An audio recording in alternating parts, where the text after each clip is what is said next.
Namo tassa bhagavato arahato samma sambuddhassa. Namo tassa bhagavato arahato samma sambuddhassa. Namo tassa bhagavato arahato samma sambuddhassa. So last week we studied lesson understanding suffering.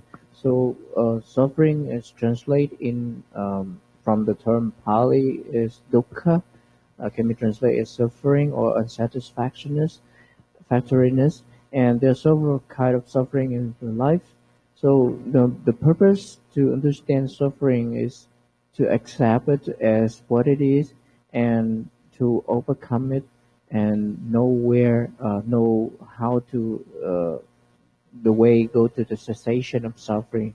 That is the main goal of Buddhism. So that is the last week lesson. So today is the last day of the 2023. So as often we look back our year, how have been things going, and what we did in this year, what we did not have, we did not achieve in this year. So we are being forward or being backward in practicing. That's what today's topic is about. But first, when you look at the picture, there are three ladies. So are they going forward or are they going backward? It is so difficult to say which is the forward one and the backward one. But if you you have something else to compare, you will know you will being forward or being backward. And that's what today's topic is about. The Buddha encouraged us not to go backward, but to go forward in the wholesome quality or skillful quality. So today's topic is based on one discourse in Anguttara Nikaya. Because I do not praise, even stand still in wholesome quality, much less decline. I praise only grow in wholesome quality, not a stand still or decline. The Buddha not encourage to be declined in wholesome quality, in skillful quality, and even standstill was not so good in his standpoint. And to develop to develop in the wholesome quality, to improve in wholesome quality is what the Buddha encouraged us to. So what is the wholesome quality or skillful quality that he's talking about? There are 6 of them. Here a bhikkhu has a certain degree of faith, of virtuous behavior, of learning, of renunciation, of wisdom and discernment. Those quality, those good quality, not remain or increase. Not remain or increase, it means it decline, it go down. So the Buddha not encourage that. So how to understand each of them? First one is faith. Faith is talking about the belief, the faith in the enlightenment of the Buddha. So you believe that he's the person who practice, who fully enlightened one. He has the perfect in knowledge and conduct. He the good teachers for human and devas. He know of the world. He knows everything about the world. That's what you believe in the Buddha. But it's just like that. And even it go down, it not increase or more belief in the Buddha. Because a few weeks ago, I gave the lesson, and in the lesson there's a story that the person who really believe in the teaching of the Buddha is the person who experienced the teaching of the Buddha by himself, not just faith, but when he experienced the teaching of the Buddha, he have confidence in teaching of the Buddha by himself, the faith can be fade away. But when you have confidence, when you experience by yourself, that believing never take away by anyone else. So that the faith, that the belief, that the saddha, that the Buddha encourage us to not just believe in him. So you make it from the faith, just believing, into the confidence in the teaching of the Buddha through your own experience, through teaching, through practicing. But you should consider for the whole year, you increase the faith, that confidence, or you have declined in that faith, that confidence. So the second one, to talk about the virtuous behavior. Virtuous behavior concerns the five precepts: abstaining from destruction of life, abstaining from taking what is not given, abstain from sexual misconduct, abstain from false speech, abstain from liquor, wine, and intoxicant, that the basis for helplessness. So how about for your years? How about your virtuous behavior? And this year, how many times you tell lie to anyone? How many times you take what is not given? How many times you try to keep calm from killing living beings or hurting people? So you should check your life, how you increase in your virtuous behavior, how you will decline in virtuous behavior. That's the second one. The third one, to talk about learning.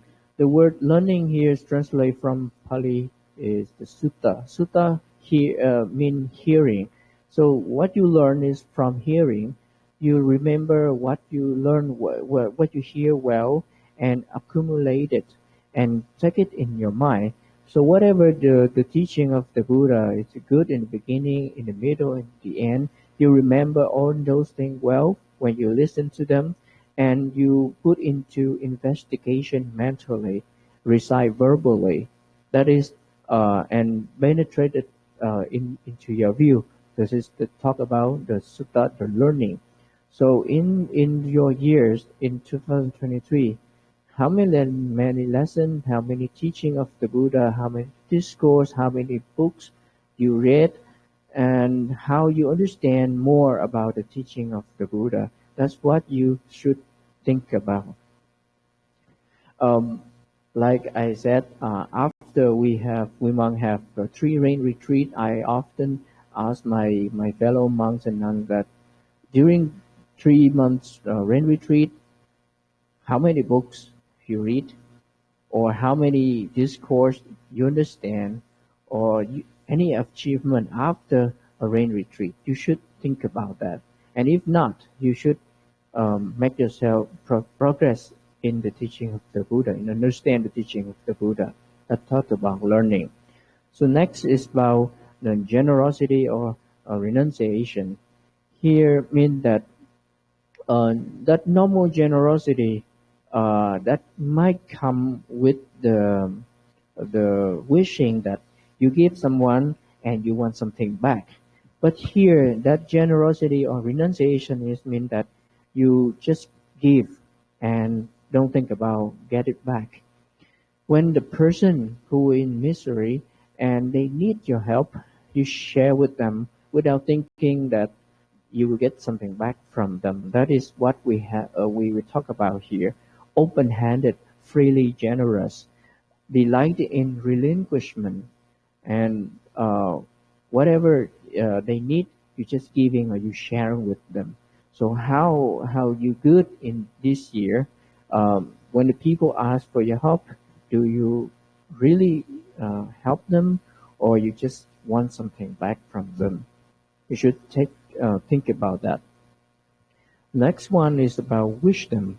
So new wisdom is different from what you learn, what you hear, and with the wisdom here is through the practicing, how you understand the phenomenon, how do you understand your mind when you practice meditation, and that wisdom is more important because it will lead to the complete destruction of suffering. That's what about wisdom.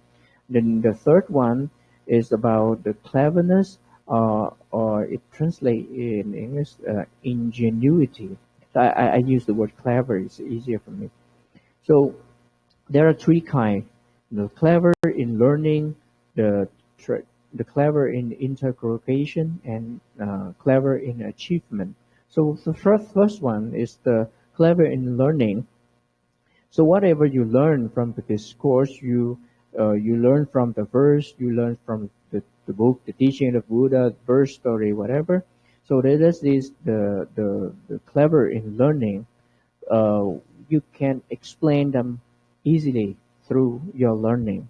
But that's the first level. The second level, by interrogation, by questioning, by understand into detail. What do you understand clearly in detail by questioning, by asking about the meaning, about the characteristic, about the cause, the possible thing and the impossible thing through questioning.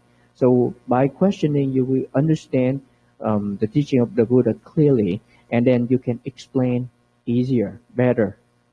So that's the second level. And the third level, by achievement.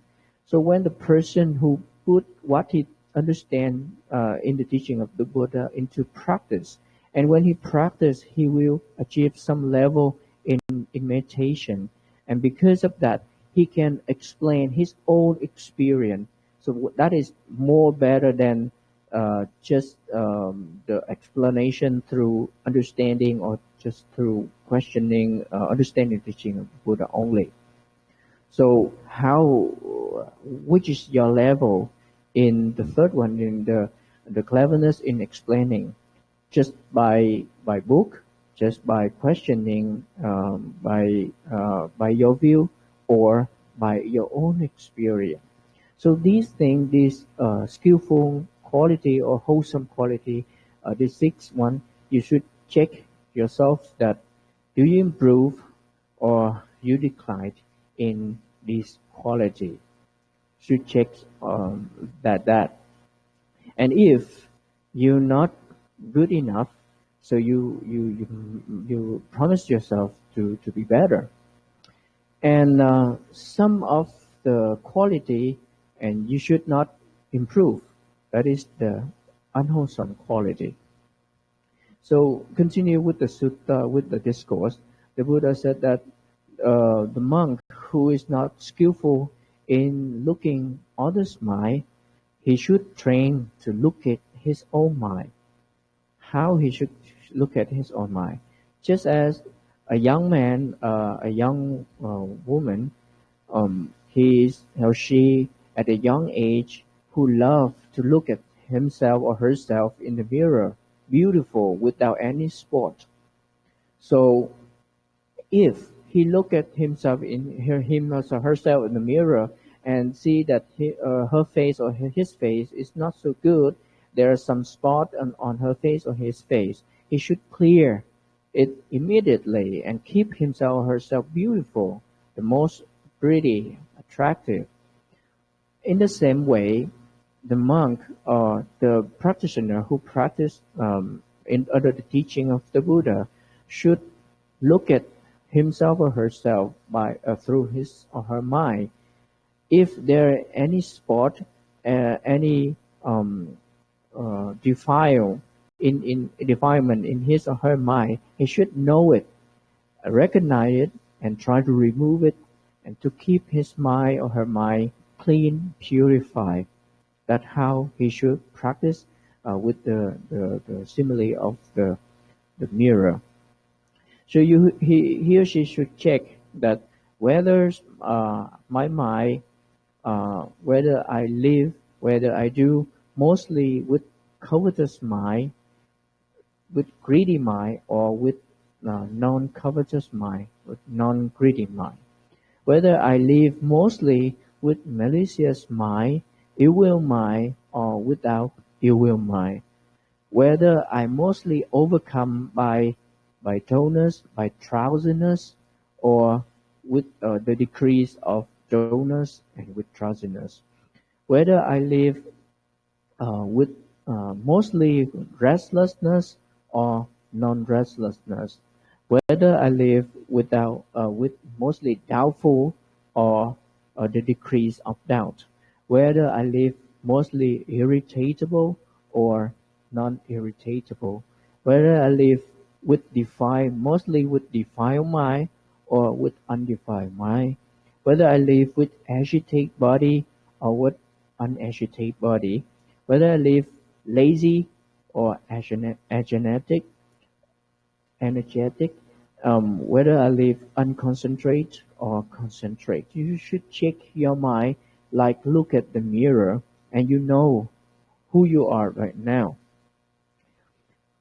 So when you check your mind, you see that mostly I live with greedy mind, with the longing mind.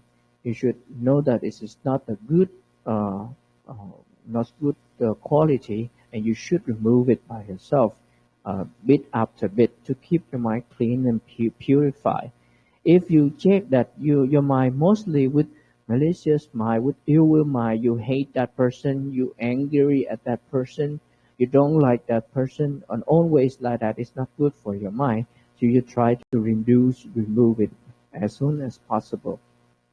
If you live with your mind with dullness and drowsiness, you want to sleep a whole day, you want to um, just be lazy, don't want to be good in practice. You know, some of the practitioner they get stuck in the drowsiness when they practice meditation, and if you don't want to overcome it, it's really dangerous. A few weeks ago, we have a lesson on practicing in meditation and to remove the drowsiness, because if you keep it for a long time, the drowsiness is a kind of the ignorant mind, and it is not good for yourself. The person who have a lot of ignorant mind will have a chance to be born as an animal. That is not good for your future. So if you check that your mind mostly overcome by dullness and by drowsiness, you should try to remove it as much as you can. So the fourth one about restlessness, I use the picture that the guy opened his eye too big to look at others. You know, some person they don't try to look at their own mind, their own activity, but they look at others and to look at others' mistake and to criticize other, jump here, jump there to look at the other person and don't restless to take care of themselves. So that is not good for your practice meditation. You should take care of yourself, your own mind first, and not to taking care of all others' mind. The fifth one is doubtful. If you live with doubtful here, refer to doubt in the teaching of the Buddha. It's not. It's different from curious in the teaching of the Buddha. Curious in teaching of Buddha here mean that I mean that you don't understand clearly and you want to make clear and you ask question to understand clearly the teaching of the Buddha. That's different. But doubtful here mean that you don't believe in the cause and effect, for example, and you think that cause and effect. Sometimes you believe in it, and sometimes you don't believe in cause and effect, for example, like that. So that is doubtful. Um, Irritable, like I say, is you easy to get frustrated, hot temper. If somebody just talking something to you and you don't like it, and you easy to get angry, and this is not good. And mostly with defiled mind, be easy to get defiled. Your mind is defiled by others, just order to receive something from outside, and then you your yourself cannot be calm and purify anymore. The eighth one is agitated body. Your because your mind is not calm, so this body is moving. You cannot keep yourself calm and peaceful when you sit down um, firmly when you practice meditation. he always want to do something else. The ninth is lazy. Some people lazy to practice meditation, or lazy to do walking meditation. You should know that sometimes you do walking meditation, and your mind tell you that, oh, I should sit down because I'm too tired, but you just walk for 5 minutes. And sometimes you sit down, sit meditation, and just sit not so long time, and then your mind tell you that, oh, I should do something else. Then you immediately do something else. You be lazy in keep your mind in practicing the teaching of Buddha. Like that is not good for yourself.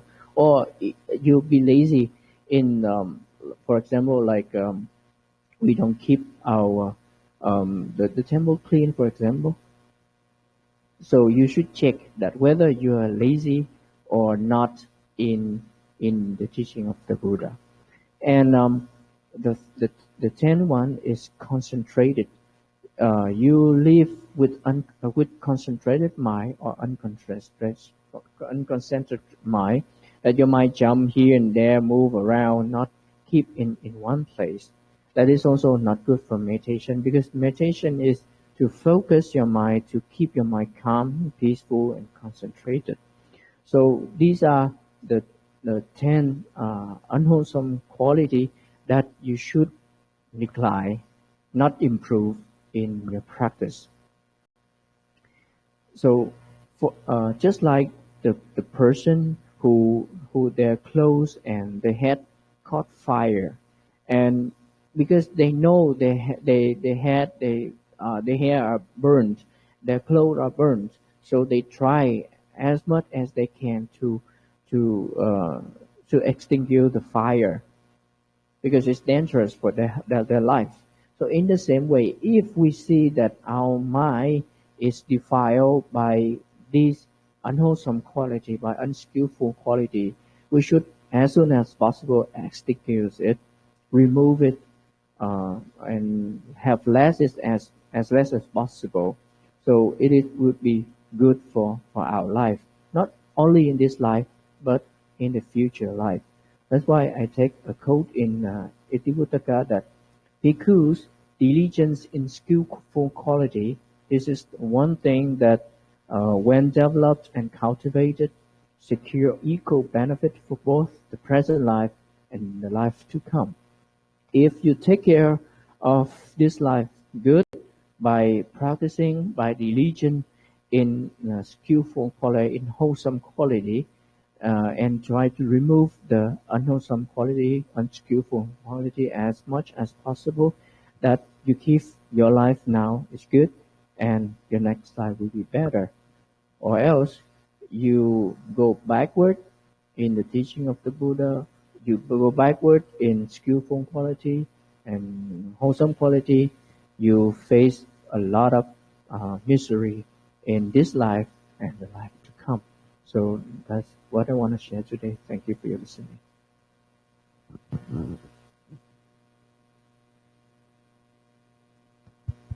Okay, discussing time. Do you have any questions?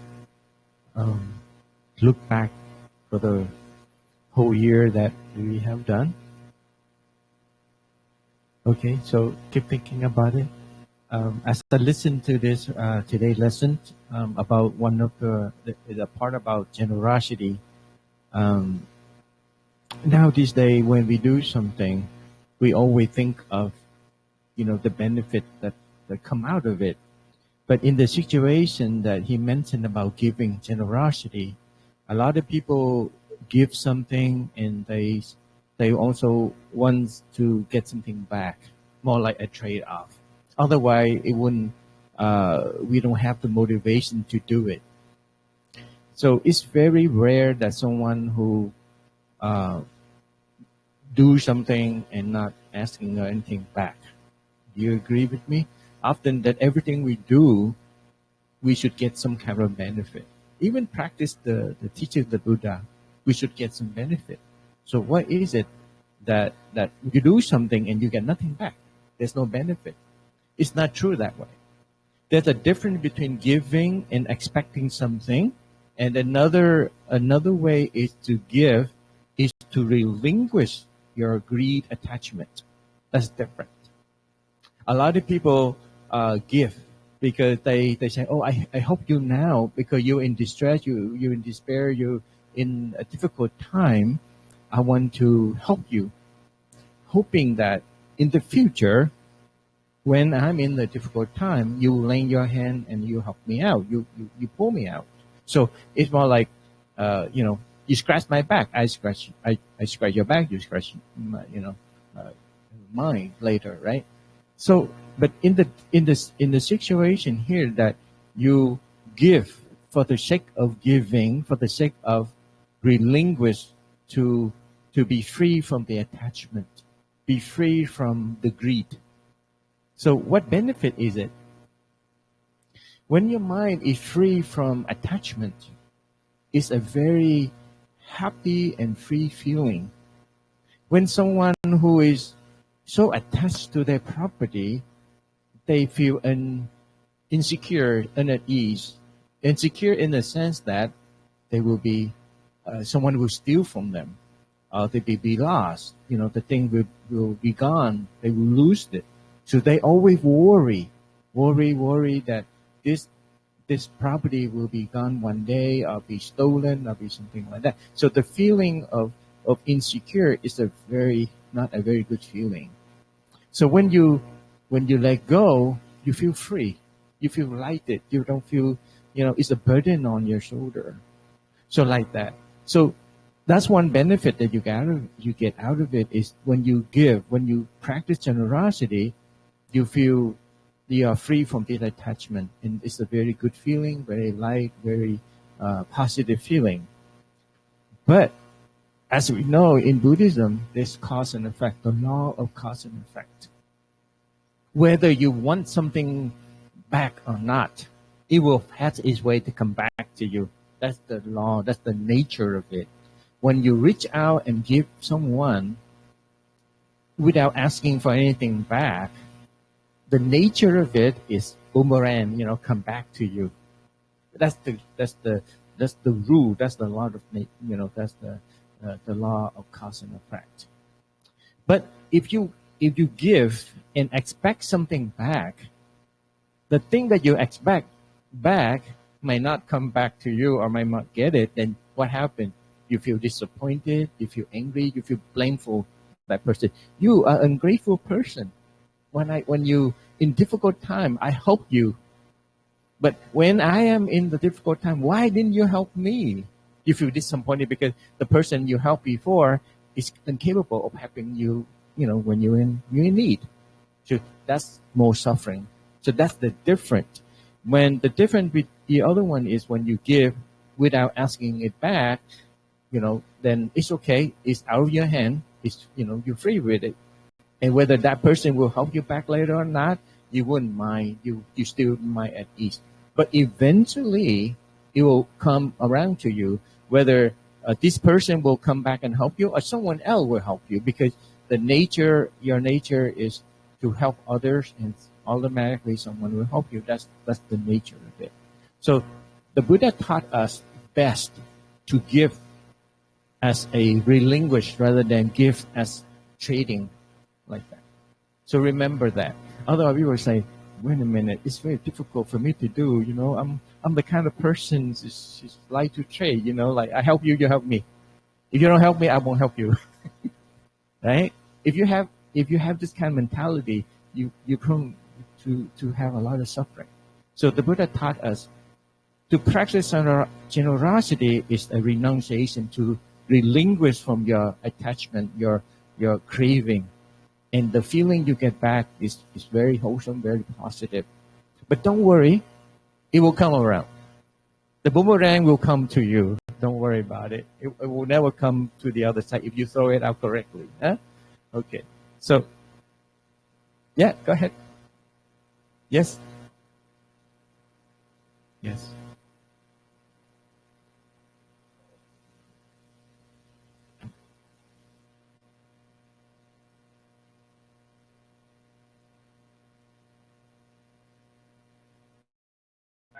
your helpfulness or your giving, and now you're overextending yourself because everyone wants you to help them.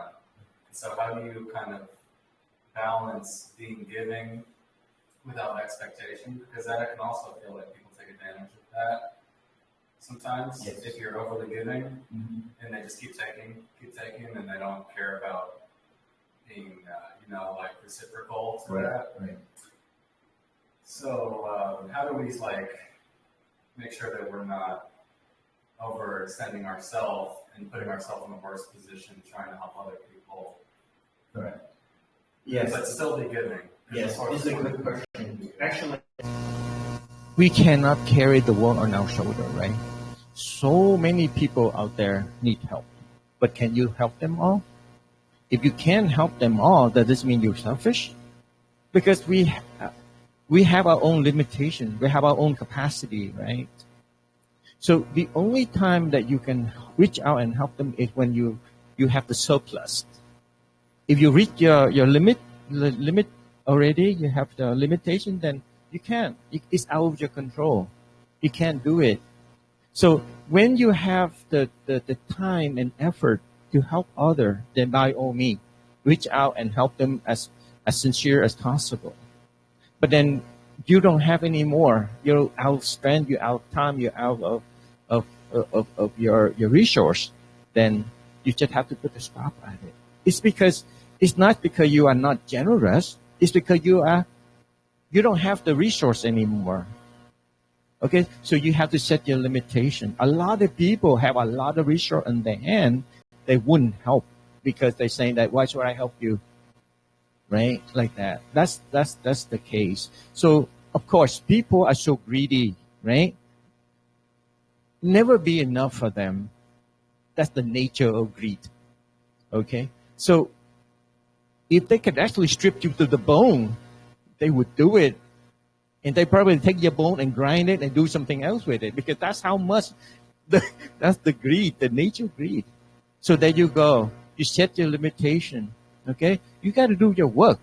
If you help other people do their work, you don't get your work done. And what happened? You'll be penalized for that, right? Get fired. So no, you got to fulfill your duty first. And whatever the extra, then you help. The Buddha, he has great compassion, right? But can he help the whole world? Can. For one thing, they don't want to be helped. They want to be helped, but they don't want to help themselves. The Buddha he wants to help you to help yourself, because that is in the long run, right? The Buddha, let's say that you're hungry and the Buddha has food. He gives you food, but he gives you a lesson also. He not just only give you food and be done with it. He gives you food. Okay, for today, I will help you to get over the hunger. But you got to know the reason why you are hungry. So tomorrow, don't be in this situation anymore. That's a very wise way to do it. Otherwise, that person be spoiled and don't want to make effort because they think that, oh, I don't have to worry about it. Someone else will take care of me. And you don't help them. You are hurting them like that. Okay? So you got to be skillful. Got to be wise with it. Just don't blindly say, oh, I have to sacrifice myself for someone, because I'm a great person. You probably die before you help someone, to relieve them from all the distress. I feel like it's not fair. And I start seeing I'm getting frustrated or angry because I feel like this is too much. I can't do this. And that's kind of where I have to. Right. It's counter the effect, right? You should help others for them to feel happy about it, and as well as you. Your mind has to be happy. If you help and then you get angry, it's defeat the purpose of cultivating wholesome mind here. So the next time if someone asks for your help, you will teach them how to do it and say, okay, I help you this time because for the benefit of the doubt that you don't know or whatever the reason, but I will help you to get over this. But next time you should learn to do it yourself. That's helping. You help, in the long run. Otherwise, they probably say he's an idiot.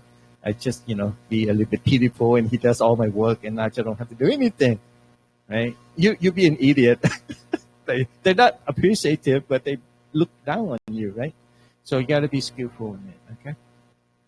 Yeah. So, yeah, good question. A lot of people ask.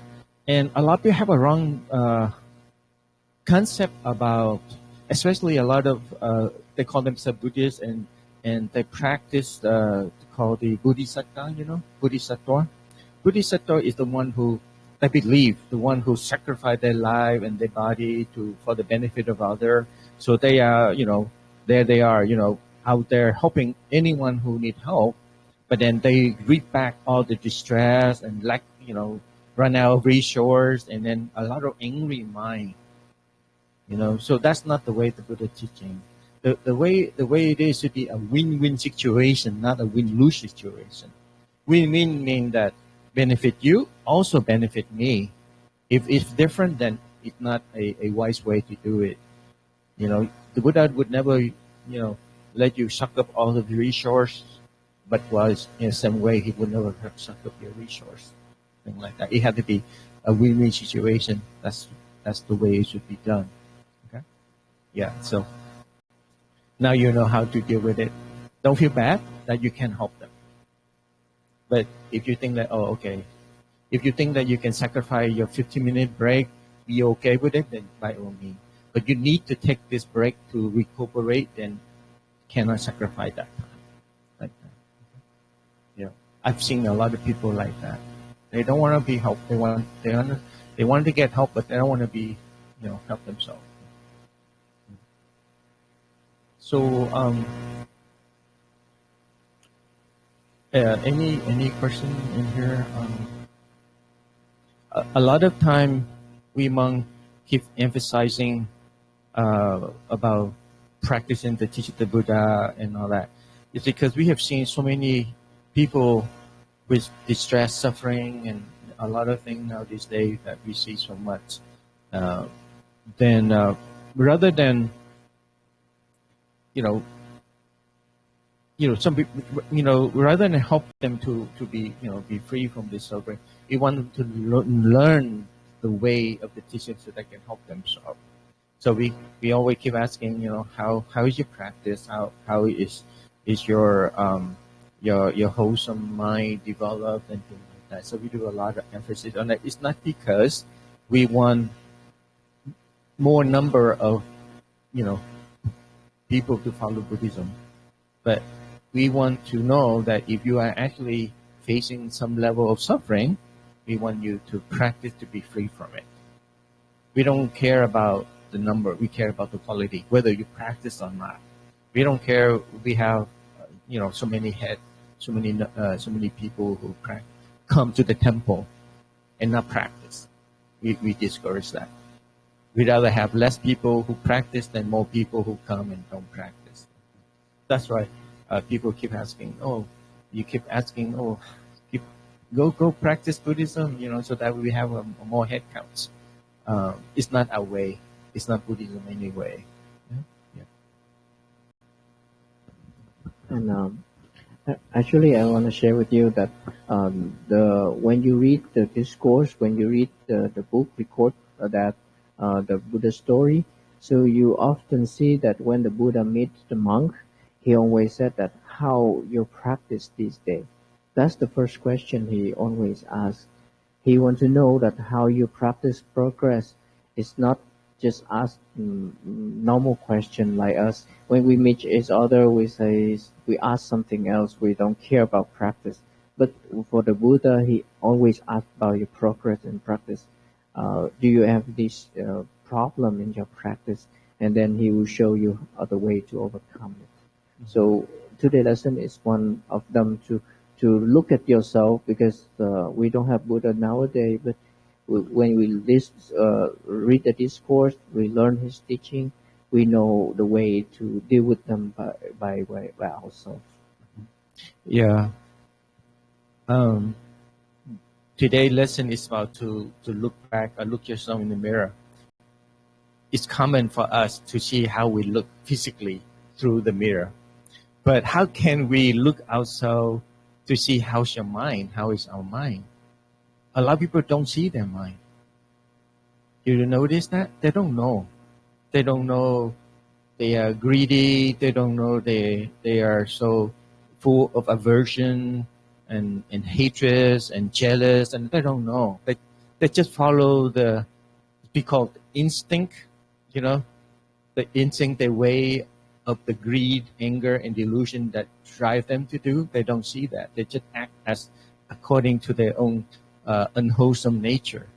So how do we reflect our mind? You know, how do we reflect our mind? A lot of people cannot do it. The only time you reflect your mind is actually you practice the vipassana, the meditation. But not any kind of meditation is the vipassana meditation.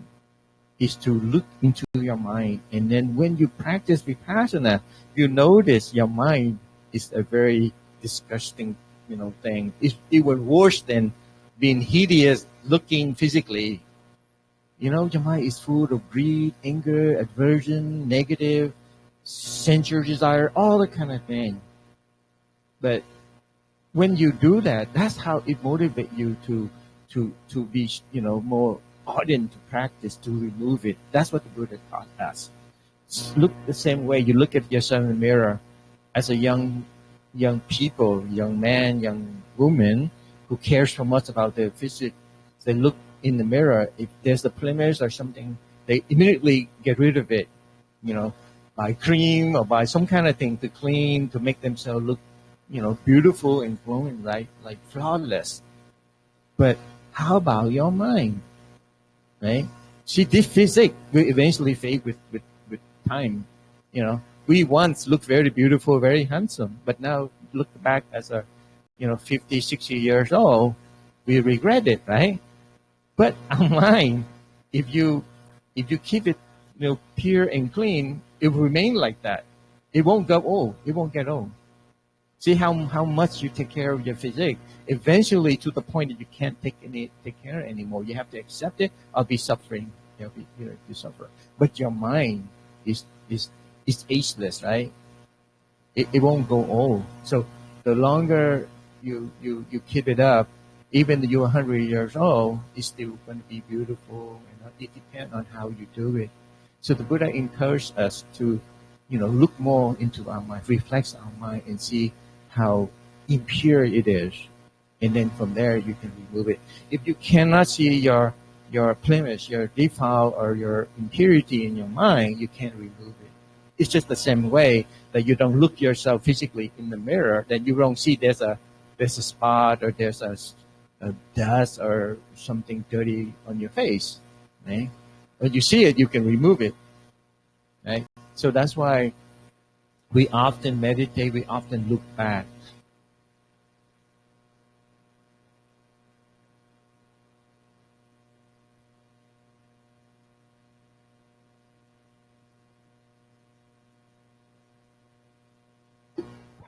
I know that battery is about to run out, but I just want to drain it out. Yeah. So, but if you understand that, and when you see that, oh, you can easily be agitated, that means your mind is very defiled. So you need to do something about it.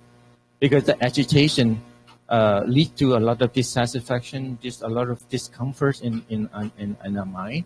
And discomfort to ourselves, and will be discomfort to others as well, because we'll act out on your speech, act out on your bodily action. So that's not good. So you need to purify it. But how do you purify it? A lot of people say, I know my anger hurt myself and others, but I don't know what else I can do. When people agitate me, I go crazy. So what should I do? Well, the only way you can do it is through practice meditation, vipassana, is to learn to control our mind, to dilute our mind, to change our attitude, things like that. That's the only way. There's no other way at all. There's another way, but it will be like temporary. We call suppressing it or like hiding it. We call in samatha. Samatha, when you practice meditation, when you have a very calm mind, your anger will temporarily suppressed. But then again, when you finish when the concentration start to wear out, all the anger will resume its momentum, and then that's how you go back to the way you were, right? So the only way to purify is to vipassana practice. Practice and then try to understand it, try to have a way to adjust your attitude, to control it before it's act out. Okay, that's how we look at ourselves in the mirror. A lot of people don't see their mind at all. Sometimes what they say, they don't really know what they're saying. What they do, they don't really know because they don't watch. They don't follow, the act. It can be very dangerous. Okay? Yeah. It's really dangerous because, when you live, when you let your defilement control you, and whatever it is, so it become a habit.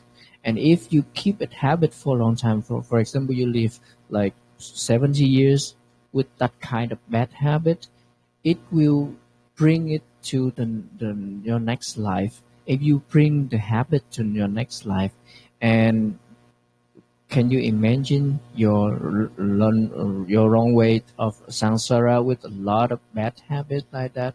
It is not good at all. It is really, really difficult to undo it again. So why we should eliminate it as soon as we can.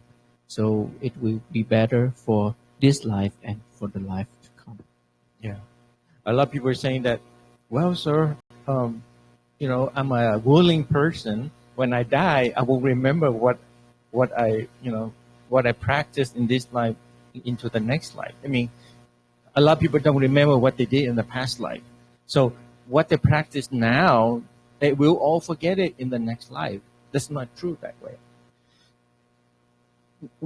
When you practice in this life, practice Buddhism, you actually train yourself, you train your mind to have this good habit in your mind. When this good habit become a characteristic of your mind, so it will when you get reborn, it reborn with this kind of characteristic. So it's become a nature in the next life that you have this good thing. You may not forget it, but it's become a nature of yourself in the next life.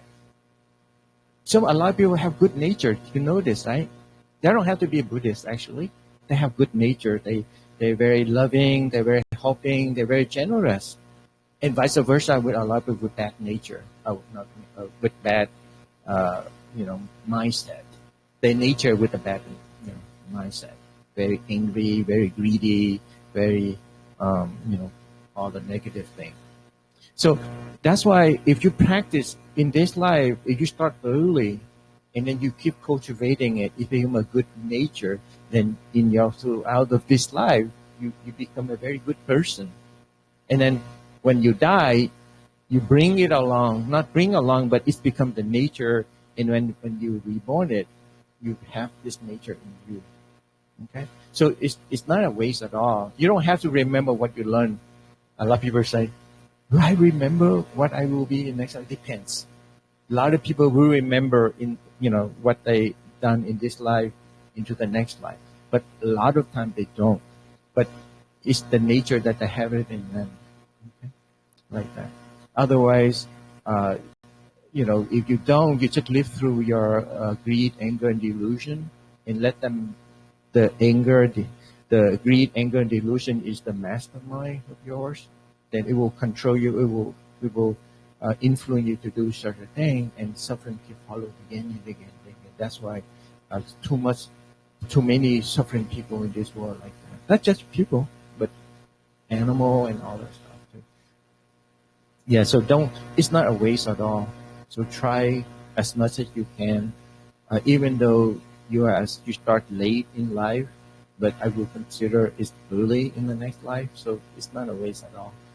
Don't ever come with an excuse like, oh, I'm too old. to practice, A lot of people were saying that, oh, I wish that I knew Buddhism earlier so I could have a better life. I said, well, now you do. You still have some years left or some days left, right?